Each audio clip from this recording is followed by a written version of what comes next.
That video, I was still in the middle of watching it. It was the morning of June 18, 2008. A certain death row inmate left behind these words and departed from this world. I'm sure you all know. From 1988 to 1989, it was considered one of the worst in Japanese history. The bizarre case of Tsutomu Miyazaki, who abducted and dismembered young girls. This time, we will go into detail about this case that shocked all of Japan. Viewer discretion is advised. The Metropolitan Area Little Girl Serial Murder Case. 19, also called the Little Girl Abduction and Dismemberment Murder Case. At about 3:20 post, Meridian on August 22, 1988. Mari Kon, age 4, lived in Iruma City, Saitama Prefecture, nearby. She left, saying she was going to play at a kindergarten friend's house. However, it was later discovered that Mari hadn't gone to her friend's house. Her mother called 110 right away, and then police began questioning people. It was found that Mari was seen around 3:30 p.m. near her home, being led by a middle-aged man and walking in the direction of the Iruma River. Mari Konno lived in the Konno family's house. A middle-aged man took away a young child. Assuming the worst-case scenario and judging that the situation was urgent, the police decided to launch a public investigation. However, despite the desperate search that followed, there was no trace of Mari-chan. And then, about 40 days after Mari-chan's disappearance, the situation took an even worse turn. Living in Hano City, Saitama Prefecture as of October 3rd, Masami Yoshizawa-chan, a first grader at the time and only 7 years old, also suddenly disappeared.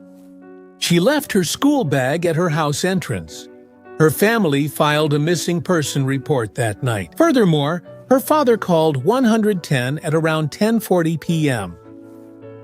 She left her school bag at the entrance of her house. She left her school bag at the entrance of the house. To prepare for threatening phone calls, we set up a tracer and a recorder. We did all that, but in the end, there was no contact from the culprit. The next day, just like with Mari-chan, a large-scale search was conducted, but unfortunately, Masami-chan was not found either. They happened one after another, not far apart. The disappearance cases of young girls occurred, and both incidents happened along the Iruma River, and the disappearances occurred during the day on a Monday. Furthermore, both girls had bobbed hair and shared many similarities. So the investigation team believes these are serial crimes committed by the same perpetrator. They desperately conducted investigations and searches to prevent further victims. However, at this point, the situation we most wanted to avoid happened. That was after Masami-chan went missing. About 2 months later, on December 9th, it happened to Erika Nanba in Kawago City, Saitama Prefecture. At the time, the 4-year-old kindergartner suddenly disappeared near the apartment complex where her home was. On this day, Erika came home with her mother around 2:30 p.m. After that, she went to play at a different building about 100 meters away where her friend lived. Around 4:30 p.m., she decided to go home with another friend she had been playing with. When they were about 20 meters away from the building where her home was, the two of them parted ways. She was also seen by residents of the apartment complex. But after that, Erika never returned home. The kindergarten Erika attended was near the Iruma River. And at the kindergarten, there were discussions about a series of child abduction cases. They were warning everyone to be careful, and the residents were also on high alert. It happened just at that moment. Erika's mother immediately called 110. And since this was the third missing child, it became a major incident. The prefectural police responded fully to the unusual situation involving a series of missing young girls. They set up a headquarters and mobilized about 70 officers to find Erika, and also enlisted the cooperation of about 150 local community members. They searched the whole area, including the Iruma River. 4 days later, on December 13th, Erika's clothes and belongings were found on the riverbank. Further searches of the area followed. 2 days later, on December 15th, more clothes were found. About 50 meters southeast from that location, in a grove of trees, Erika's body was found. She had been brutally murdered, her hands and feet tied, and she was completely naked.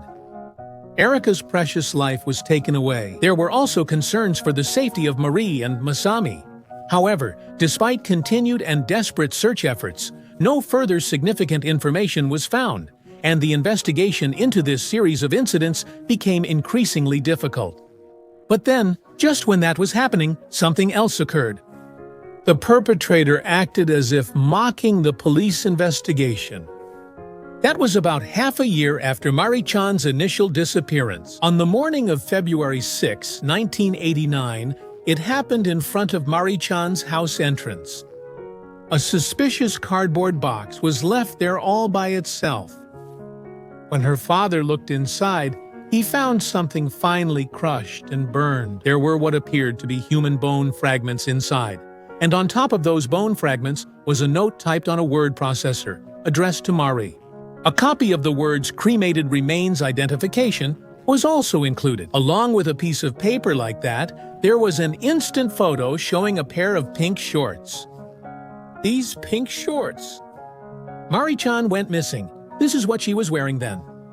The police immediately put these into an evidence box for examination. 3 baby teeth and 7 permanent teeth, 10 in total, were examined at Tokyo Dental College. It was found, surprisingly, that these teeth did not belong to Mari-chan.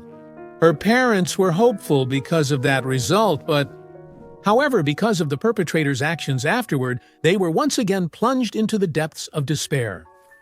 On February 10th, the Asahi Shimbun Tokyo headquarters received a letter from someone claiming to be Imada of Tokorozawa City. The next day, the 11th, a letter was delivered to Mari-chan's parents' house, stating the crime was committed by the same person behind these incidents. It was written as a statement. The content of the crime statement was too similar to the above. "I am the one who placed the cardboard box containing Mari-chan's remains at her house. This is Mari-chan. I did everything in this case from beginning to end by myself. The reason I am here telling the truth like this is because I have a reason. Those bones in the cardboard box are definitely Mari-chan's. The other day when I saw on television that Mari-chan's mother said, 'Now I can have hope to wait again,' I thought that I have to bring this to a proper conclusion for her. I thought that if things stayed like this, the family would go their whole lives without ever realizing it was Mari-chan. That's why I hurriedly sent the statement. Those remains really are Mari-chan." Along with this statement of protest, an instant photo of Mari-chan was also enclosed. As a result, on the morning of February 6th, it was placed there inside the cardboard box. The small, crushed, burned, and charred human bone fragments were determined to be Mari-chan's. This is what led to that conclusion. Furthermore, the cruelty of the perpetrator knew no bounds. On March 11th, the day of Mari-chan's funeral, a letter claiming to be a confession from someone also calling themselves Imada was delivered to Mari-chan's home and to the Asahi Shimbun Tokyo headquarters. Confession letter: music, music, music, music. Sound, sound, sound, sound. Thanks to you, I was finally able to lay my child to rest. This information quickly became known to the public through the media, and the above was viewed all at once. The public was thrown into an uproar by the perpetrator's actions. All of Japan was gripped by fear. In response to this abnormal situation, there were concerns about the escalation and increasing brutality of the incident. The National Police Agency also set up an investigation headquarters at the Metropolitan Police Department. They began a joint investigation with Saitama Prefectural Police. But once again, just as they were doing that, a new incident occurred. Around 6 p.m. on June 6, 1989, Ayako Nomoto, who lived in Shinonome, Koto Ward, Tokyo. At that time, the 5-year-old kindergarten girl's whereabouts were unknown. And just 5 days later, in a Hano City, Saitama cemetery, a head, both arms, and legs were found severed behind a portable toilet. The naked body of a young girl was discovered, and later it was confirmed that this body was Ayako-chan. Young girls keep vanishing, and then the criminal's statement of responsibility, confession letter, and the discovery of the body. It sparked a media frenzy and became a social phenomenon. The impact on our prefecture was significant, especially in the central areas of the Kanto region. The children's lively voices were gone from the town's parks, which made sense. What kind of person could the culprit be? One scholar suggested it might be a middle-aged man. Another person said it was a middle-aged man with pedophilic tendencies. And then, the truth would be revealed in an unexpected way. On July 23, 1989 in Hachioji City, Tokyo, a man was caught by the father of a first-grade girl while taking nude photos of her and was arrested on the spot for forcible indecency. That man was none other than Tsutomu Miyazaki, who was 26 years old at the time. After that, many of Miyazaki's crimes came to light, and unfortunately, none of the abducted girls were saved. On February 1, 2006, the Supreme Court finalized Miyazaki's death sentence. At that time, Miyazaki, the death row inmate, described his feelings as if the stepping board had come loose and he was falling down. In the midst of it, he was plunged into the depths of fear. During his execution, he battled his fear of death. He said he couldn't even consider reflection or apology.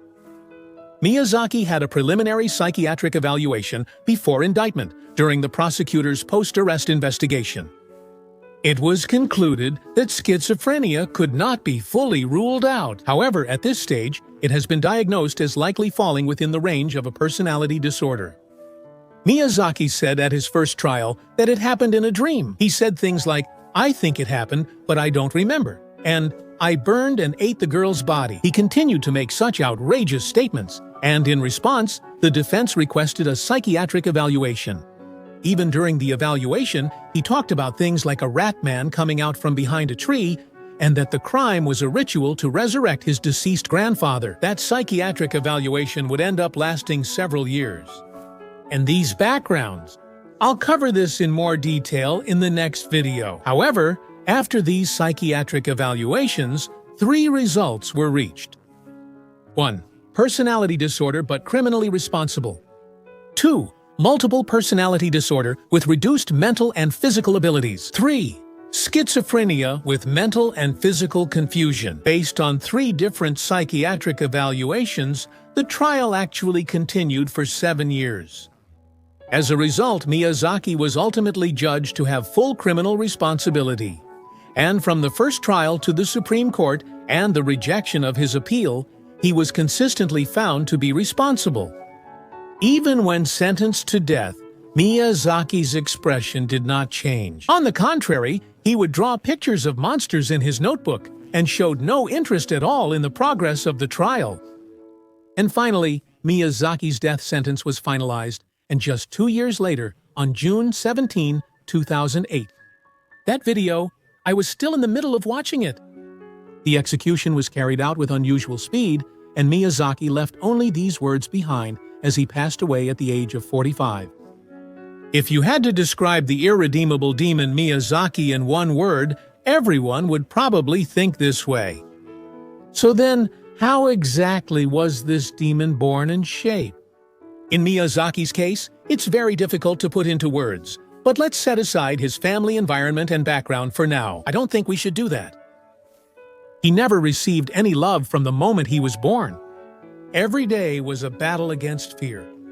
Miyazaki, the ex-death row inmate with wrist issues, said this before his death. As I mentioned earlier, in the next video, we will take a closer look at Miyazaki's upbringing, his state of mind at the time of the incident, and the background of his actions. However, after he was arrested, his mother went around to each neighbor for 2 or 3 years to apologize for the trouble caused. And his father, also suddenly, he knelt by the entrance, crying and apologizing repeatedly. That's what happened. And then, in November 1994, Miyazaki's father died by jumping from a 32-meter-high bridge into the Tamagawa River in Ome City. It is said that until the very end, he never expressed any words of remorse to the bereaved families. Tsutomu Miyazaki, the former death row inmate. Unless the perpetrator is made to truly feel remorse and experience the consequences of what they have done, the feelings of the bereaved families may never truly be rewarded. In an interview at the time, Masami-chan's father expressed strong indignation toward Miyazaki. I truly hate him. I want him to experience the same pain that Masami went through. If there is a hell in this world, I want him to suffer there for the rest of his life.